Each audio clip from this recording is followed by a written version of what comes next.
So, okay, let's do a little bit of review here. We're about ready to put the playfield back onto the board. So this is the board itself. There's nothing on it. Everything's been stripped off.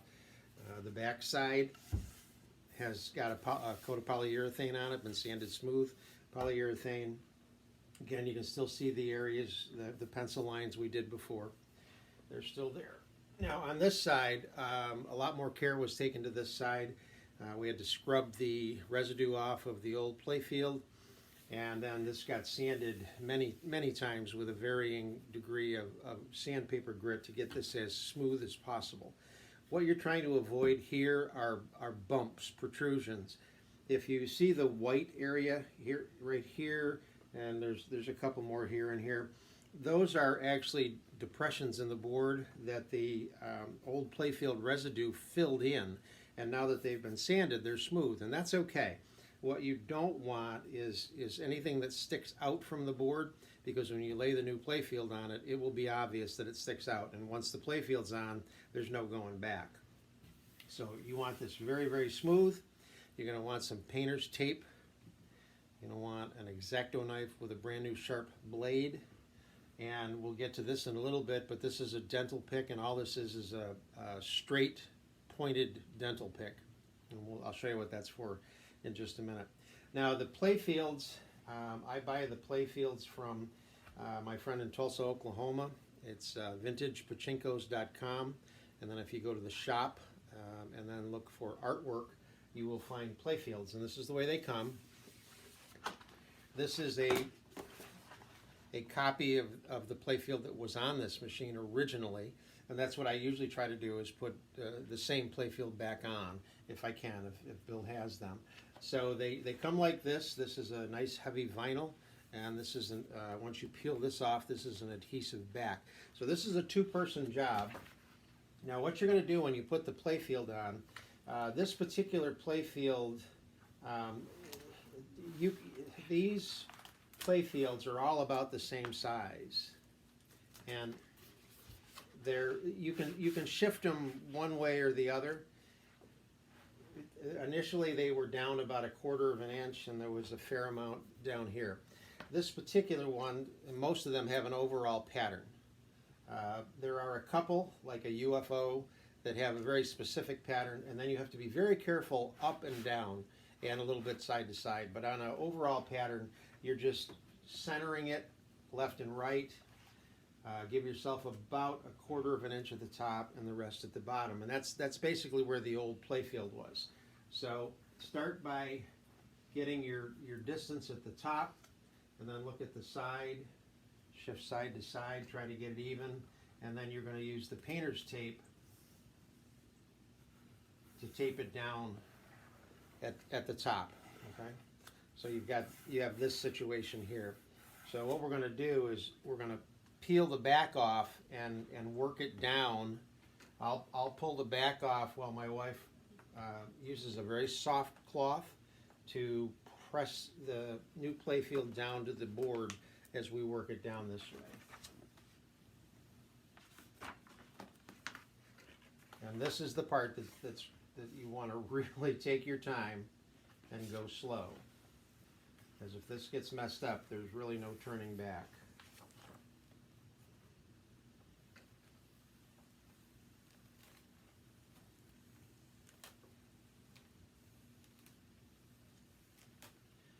You want to watch as you do it. If by chance all of a sudden you see a big air bubble or something, stop and try to rectify the situation. But normally, if you just keep working it slowly, right down, and then you're in good shape.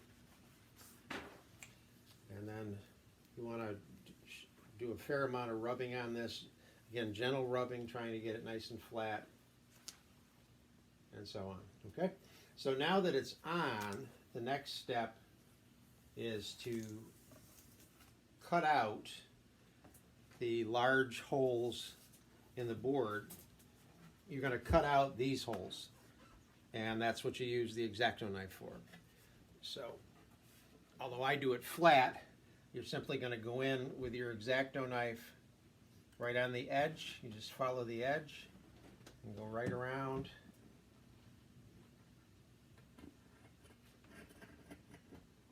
cut that portion out. And you'll do that with the entire board. And then the next step will be the clear coat. We'll show you how to do that in just a minute. All right, we're back, and we have got the new artwork is on the board, and all of the holes have been cut out. As careful as I try to be, I did notice one little ridge right here.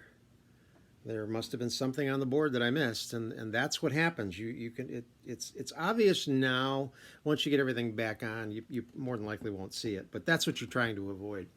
Okay, so the next thing you're going to do is put the clear coat on. You get not only do you get the artwork, but you get a clear coat, and these are huge. So all you're doing is getting this so that it covers the entire board. So you just kind of center it, go right along the top edge, tape it down like you did before. Just double check to make sure that it's going to cover the entire board, which obviously it will. Now what's really important here is that you check this surface for cleanliness. You don't want any dust, dirt, foreign objects or anything on here, again, because you're going to be putting a clear coat on top, and it will capture anything that's already laying here. So take your towel, make sure this is nice and clean before you get this process going.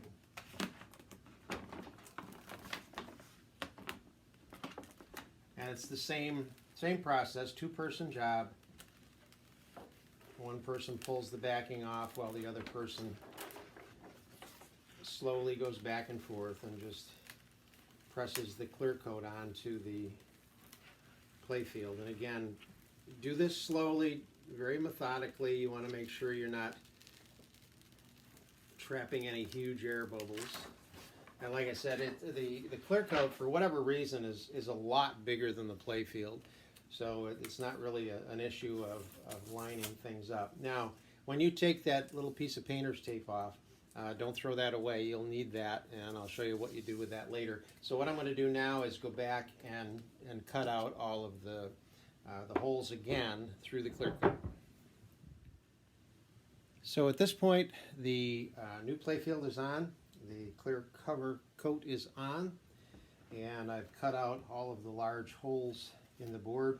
Also, you'll notice once you have the clear coat on, you're going to see air bubbles, not big ones, but minute air bubbles, and just by simply rubbing with some pressure, it will flatten those bubbles out. And as you do the next step, it'll also help get rid of some of that air. So if you look, you will be able to see or even feel some of the original holes that were in the board, but to try to deal with them that way is kind of tough. So if you remember, I told you to keep your original playfield. So this is where the original playfield comes back into play. Get it? Okay, sorry. What you're going to do is you're going to line up the original playfield by the large holes, and once you get it lined up, you're going to tape it down. So start with the big hole in the middle, and just kind of use your fingers to. And once you get it fairly close, you want to get a piece of tape on it.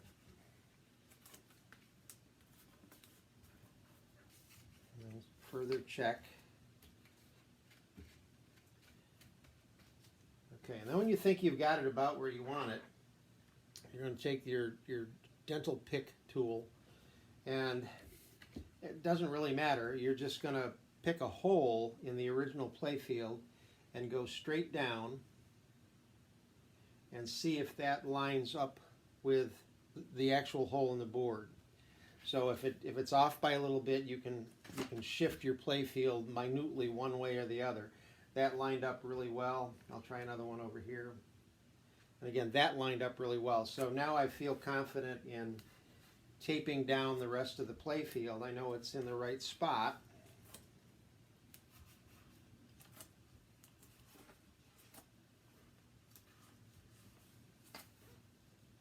And all you're going to do now is as systematically as you can, you're going to go along and poke directly through the old playfield into the new playfield and create holes for the nails and rails and screws and all sorts of stuff.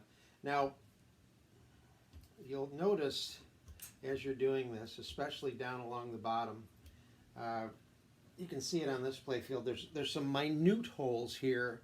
I'm not sure what they were for, but anything that's that minute, you don't have to worry about, because there was nothing there to begin with.